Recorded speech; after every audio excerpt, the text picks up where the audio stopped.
Quelle est la différence entre le livre intelligent et, par exemple, un format évolué comme le EPUB 3? Folio, ça permet de faire de l'édition à distance. Ça permet aux utilisateurs d'échanger les livres, de modifier les livres, d'écrire eux-mêmes dans les livres, d'ajouter des contenus. Ça permet d'utiliser 2-3 livres pour en créer de nouveaux. Ça, c'est la différence essentielle.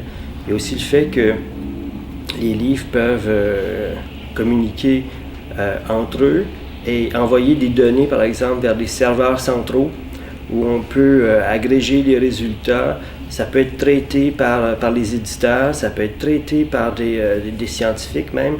On peut penser à de la science citoyenne à partir des livres Folio. Ça, je crois que c'est une différence fondamentale avec le EPUB. Est-ce que tu peux donner des exemples concrets d'utilisation de Folio auxquels vous êtes en train de vous livrer?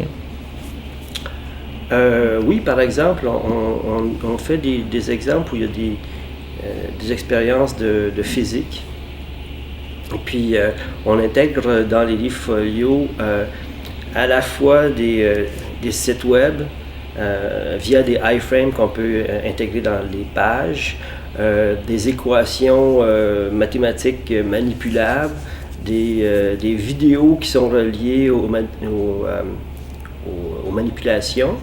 Et puis, on est capable d'avoir des tableaux de résultats et des quiz dont le livre connaît les réponses. Et puis, le livre peut te corriger.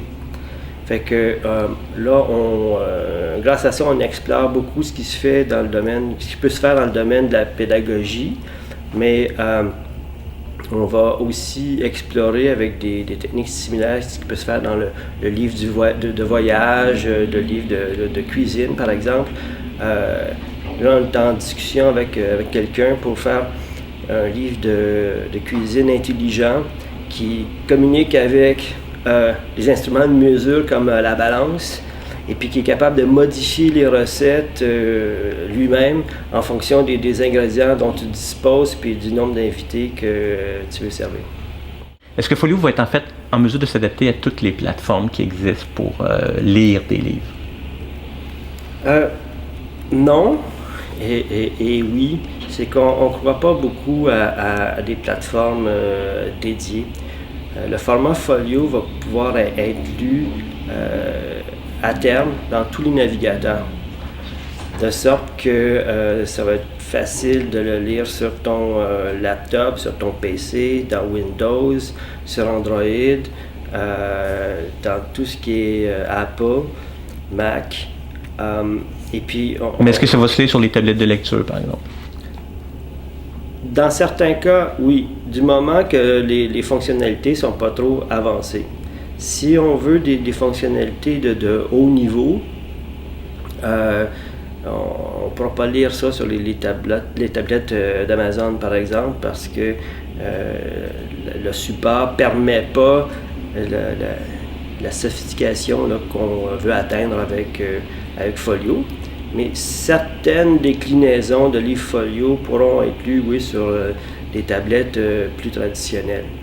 La chose qui est importante de dire, c'est que la plupart des formats proposés par les grandes maisons actuellement doivent passer au niveau de la mise en marché par les structures qui sont mises en place par ces groupes-là. Un point Folio, c'est quelque chose que tu peux envoyer par email, que tu peux vendre à partir de ton propre site web. Tu es totalement libre de la façon de commercialiser Folio.